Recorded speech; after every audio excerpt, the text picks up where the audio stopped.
حضرت علی رضی اللہ تعالی عنہ نے ارشاد فرمایا، جو شخص ہر وقت لوگوں کی عزت و ناموس اچھالنے کی ٹو میں لگا رہتا ہے، اس سے کنارہ کشی کرو، ورنہ تمہاری عزت کو بھی باتوں کے چسکے میں داؤ پہ لگا دے گا۔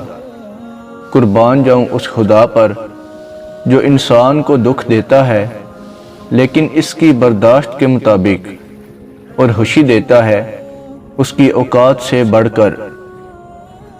حضرت علی کے پاس ایک عیسائی اور یہودی آئے اور آپ کو لاجواب کرنے کے لیے سوال کیا، اے علی، یہ بتاؤ وہ کون سی چیز ہے جو ہم تو دیکھتے ہیں پر اللہ نہیں دیکھتا؟ آپ کہتے ہو قرآن میں ہر چیز کا علم ہے، تو وہ کیا ہے جو قرآن میں نہیں ہے؟ باب العلم نے مسکراتے ہوئے جواب دیا کہ اللہ خواب نہیں دیکھتا، کیونکہ اس کو نہ نیند آتی ہے نہ اونگ۔ دوسرا یہ کہ قرآن میں سب کچھ لکھا ہے پر جھوٹ نہیں لکھا۔ کسی کو تم دل سے چاہو اور وہ تمہیں ٹھکرا دے تو وہ اس کی بدنصیبی ہے، تمہاری نہیں۔ ایک یہودی نے حضرت علی رضی اللہ تعالی عنہ سے کہا کہ تمہارا اللہ نظر کیوں نہیں آتا؟ حضرت علی نے کہا کہ تم سورج کو غور سے دیکھو۔ اس نے کہا کہ میں اس کو نہیں دیکھ سکتا۔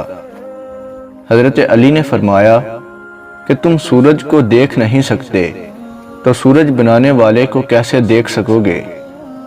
برائی کی مثال ایسی ہے جیسے پہاڑ سے نیچے اترنا، ایک قدم اٹھاؤ تو باقی اٹھتے ہی چلے جاتے ہیں، اور اچھائی کی مثال ایسی ہی ہے جیسے پہاڑ پر چڑھنا، ہر قدم پچھلے قدم سے مشکل مگر ہر قدم پر بلندی ملتی ہے۔ کسی کا ظرف دیکھنا ہو تو اسے عزت دو، فطرت دیکھنا ہو تو اسے آزادی دو، نیت دیکھنی ہو تو اسے قرض دو، حسلت دیکھنی ہو تو اس کے ساتھ کھانا کھاؤ، صبر دیکھنا ہو تو اس پر تنقید کر کے دیکھ لو، خلوص دیکھنا ہو تو اس سے مشورہ لو۔ اگر کوئی شخص اپنی بھوک مٹانے کے لیے روٹی چوری کرے تو چور کے ہاتھ کاٹنے کی بجائے بادشاہ کے ہاتھ کاٹے جائیں۔ بے قرار سے نقصان کے سوا کچھ حاصل نہیں، اور انسان کی سب امیدیں پوری ہونے والی نہیں ہیں۔ جو فضول خرچی پر فخر کرتا ہے وہ مفلس ہو کر ذلیل ہوتا ہے۔ وہ جگہ چھوڑ دو جہاں تمہاری دو چیزوں کی قدر نہ ہو، نمبر 1 تمہارے احساس کی، نمبر 2 تمہارے الفاظ کی، چاہے وہ کسی کا گھر ہو یا کسی کا دل۔ اپنے گھروں سے مکڑیوں کے جالے دور کرو، کیونکہ انہیں گھروں میں لگا ہوا چھوڑ دینا ناداری کا باعث ہوتا ہے۔ انسان کو اچھی سوچ پہ وہ انعام ملتا ہے جو اسے اچھے اعمال پہ بھی نہیں ملتا، کیونکہ سوچ میں دکھاوا نہیں ہوتا۔ اپنے وہ نہیں ہوتے جو رونے پر آتے ہیں، اپنے وہ ہوتے ہیں جو رونے ہی نہیں دیتے۔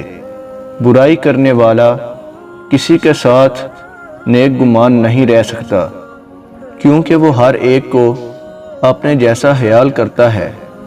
انسان کے آنسو اس وقت مقدس ہوتے ہیں جب وہ کسی اور کے دکھ اور تکلیف کو محسوس کر کے نکلے۔ غربت انسان کو اپنے ہی شہر میں اجنبی بنا دیتی ہے۔ لوگوں کے دلوں میں اپنا مقام اس طرح بنا لو کہ مر جاؤ تو تمہارے لیے روئیں، اور زندہ رہو تو تم سے ملنا پسند کریں۔ دل کو قابو میں رکھنا اور اختیار ہونے کے باوجود ناجائز خواہشات پر عمل نہ کرنا، یہی اصل مردانگی ہے۔ صرف 2 لوگ مقدر والے ہوتے ہیں، ایک وہ جنہیں وفادار دوست ملتا ہے، اور دوسرے وہ جن کے ساتھ ماں کی دعائیں ہوتی ہیں۔ بارش کا پانی پیو کہ وہ بدن کو صاف کرتا ہے، بیماریوں کو اور دردوں کو بدن سے نکال دیتا ہے۔ 3 چیزیں انسان کو اللہ سے دور کرتی ہیں۔ نمبر 1، اپنے اعمال کو زیادہ سمجھنا۔ نمبر 2، اپنے گناہوں کو بھول جانا۔ نمبر 3، اپنے آپ کو سب سے بہتر سمجھنا۔ قبرستان ایسے نوجوانوں سے بھرے ہوئے ہیں جو بڑھاپے میں توبہ کرنے کی خواہش مند تھے۔ اگر لوگ تم سے متاثر ہو رہے ہیں تو تکبر نہ کرو، شکر ادا کرو اپنے رب کا جس نے تمہارے عیب چھپا کر تمہیں لوگوں میں معزز بنا رکھا ہے۔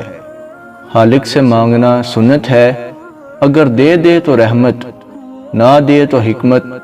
مخلوق سے مانگنا ذلت ہے، اگر دے دے تو احسان، نہ دے تو شرمندگی۔ اگر آپ کو ہماری یہ ویڈیو اچھی لگی ہو تو چینل کو سبسکرائب کر دیں اور بیل کے آئیکن کو پریس کر دیں۔